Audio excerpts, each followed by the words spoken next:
বিকট শব্দে ভয় পেয়ে গেছি। এত মানে জোরে শব্দ হয়েছে, একটা বিকট শব্দ। আসলে হচ্ছে ব্লেন্ডারে আমি সকালবেলা মশলা করতে গেছি। তো কালকে হচ্ছে মশলা শেষ হয়ে গেছে, আর আদাও ছিল না। এই কারণে আদা নিয়ে এসে যেমন ব্লেন্ডারে মশলা করতে গেছি, আর কেমন যেন একটা এমন জোরে শব্দ হয়েছে, তো একদম সেই ভয় পেয়ে গেছি। আর ভয় পাওয়ার কারণ হচ্ছে এটাই, এই যে বিভিন্ন জায়গায় দেখা যায় না এরকম রাইস কুকারে দুর্ঘটনা ঘটে, এটাতে ওটাতে, মানে ওই একটা আতঙ্ক ভিতরে কাজ করছে। যেরকম আমরা সবসময় অনলাইনে ইউটিউবে ফেসবুকে দেখে থাকি যে এরকম এরকম সমস্যা ঘটতেছে। তো এই জন্যে আসলে ভয়টা পেয়েছি। আর এদিকে মেয়ে ঘুমাইছিল, ঘুম থেকে ও জায়গা পেয়ে গেছে এদের শব্দে। তো এটাই আমি দেখতেছিলাম যে কি হয়েছে, কি কারণে এরকম হলো। পরবর্তীতে আর আমার মানে হয় আসার সময় এরকম হয়েছে আর কি। আসসালামু আলাইকুম এভরিওয়ান, কেমন আছেন সবাই? আশা করি সবাই অনেক ভালো আছেন। আল্লাহ তাআলার অশেষ রহমতে আমরাও ভালো আছি। লাইফস্টাইল অফ আফরোজা চ্যানেলে আপনাদের সবাইকে স্বাগতম। কাছে দূরে দেশ ও দেশের বাহিরে যে যেখান থেকে বসে আজকের ভিডিওটি দেখছেন সবাইকে জানাই অসংখ্য অসংখ্য ধন্যবাদ। সকাল থেকে কিন্তু প্রচুর বৃষ্টি। কালকে মোটামুটি বৃষ্টি হয়েছে, আবার ছ্যাক গেছে, মানে ফাঁকা গেছে, বাইরে যেতে পেরেছিলাম। আর আজকে সকাল থেকে বৃষ্টি শুরু হয়ে গেছে। তো এদিকে আমি হচ্ছে 3 রকমের সবজি দিয়ে মাছ রান্না করব।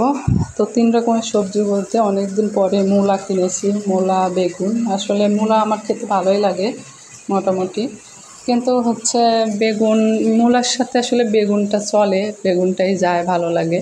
কিন্তু বেগুন আবার মেয়ের খাওয়া হয় না, জন্য অনেক দিন থেকে আমি বেগুন কিনতেছি না আর কি। তো অনেক দিন পরে আর কি কিনলাম, মানে আমার মূলা দিয়ে খেতে ইচ্ছে করছিল। তো ভাবছি যে দেখি খাওয়াই, কোনো কিছু সমস্যা হয় নাকি।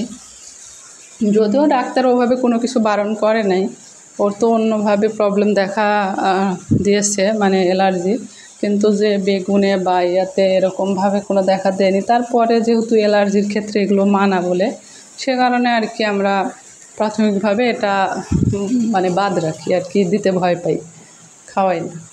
তো যাই হোক, দেখতে পেলে আমি মূলা আলু বেগুন ধুয়ে নিলাম, ধুয়ে তারপরে এদিকে মাছ ভাজি করে নিচ্ছি। তো আসলে প্রতিদিন 2-3টা তরকারি করাই হয়, মানে তরকারি বলতে যেরকম ভাজি তারপরে ভর্তা। কিন্তু আমি আপনাদের সঙ্গে একটাই শেয়ার করি, কারণ এতগুলো শেয়ার করা আসলে সম্ভব হয় না। আর আমার এই চুলায় রান্না করতেও আমার অনেক বেশি প্যারা লাগে, মানে ঝামেলা লাগে।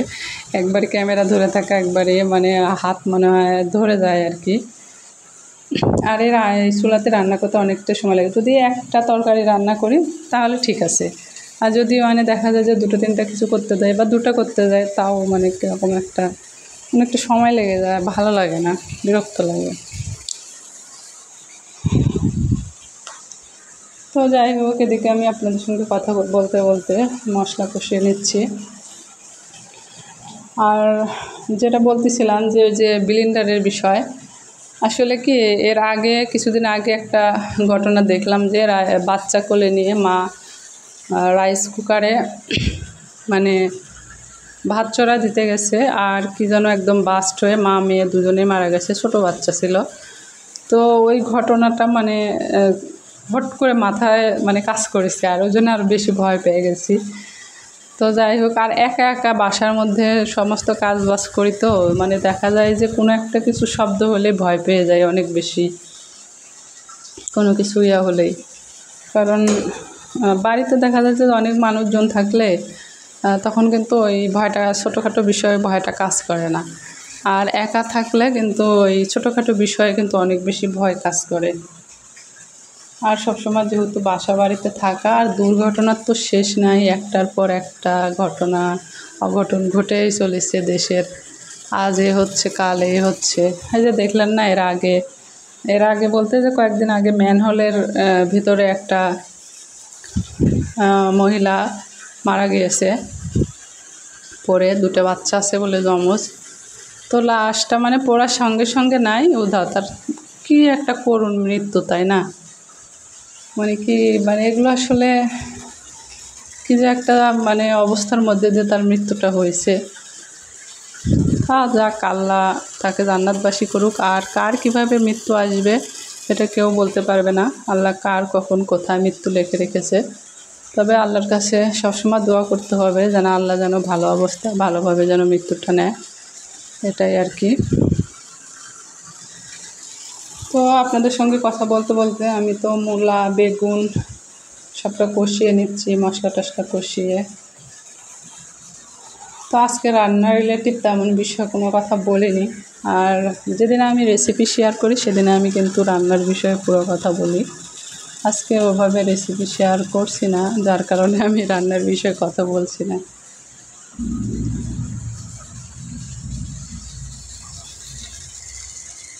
আসলে আমার বাড়িতে যেতে হবে, বাসায় যেতে হবে, মানে রাজশাহীতে একটু কাজ ছিল, যাব। কিন্তু কীভাবে যাব, যে বৃষ্টি শুরু হয়েছে আমি ওটাই ভাবতেছি। কাজ বলতে আমার হচ্ছে এমনিতে তো ঘর বাড়ির কী অবস্থা, ফ্রিজ ট্রিজ সেই যে ওইভাবে আছে তো আছেই। আর তাছাড়াও কারেন্ট বিলের একটু ঝামেলা হয়ে গেছে, সেই কারেন্ট বিলটা দিতে হবে, তার জন্য যেতে পারছি না। এদিকে পরীক্ষাগুলো শেষ হলে তা ধরেন যেতে পারি। এখন পরীক্ষা শেষ হতে হতে প্রায় আগস্টের 30 তারিখে প্র্যাকটিক্যাল সহ শেষ হবে। তো এর জন্যই অনেকটা মানে ঝামেলার ভিতরেই আছি, কী করব না করব বুঝতে পারছি না। যাওয়াটাও দরকার, আবার এদিকে যেতেও পারছি না, এমন একটা অবস্থা। তো দেখা যাক কী করা যায়।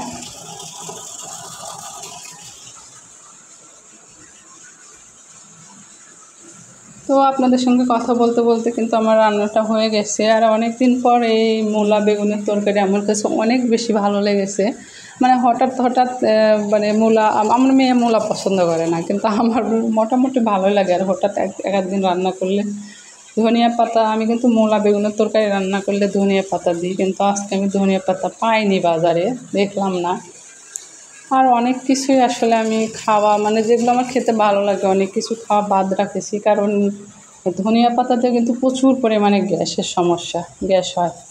এই জন্য অনেক কিছুই খাওয়া বাদ রাখতেছি। যাই হোক, তো এদিকে বিকেলবেলা আমি মেয়েকে কিছু তো বেদানা ছিলে দিয়েছি, বেদানা ও খাচ্ছিল। আর কিছু কিছু উঠায় যে এভাবে রেখে দিয়েছি, বললো যে পুরোটা বুটে দিও না, সে কারণে আমি অল্প পরিমাণে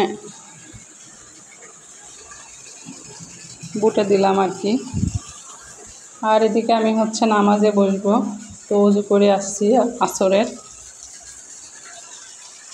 এদিকে দাঁড়াচ্ছি। তো আমার এদিকে নিচে এটা ওটা আছে, সেগুলো একটু আপনারা ইগনোর করেন, কারণ আপনারা জানেন যে আমি বাসায় তেমন কিছু নিয়ে আসিনি, একদম এলোমেলোভাবেই আছে আর কি। তো সবাই ভালো থাকবেন, সুস্থ থাকবেন, আল্লাহ হাফেজ।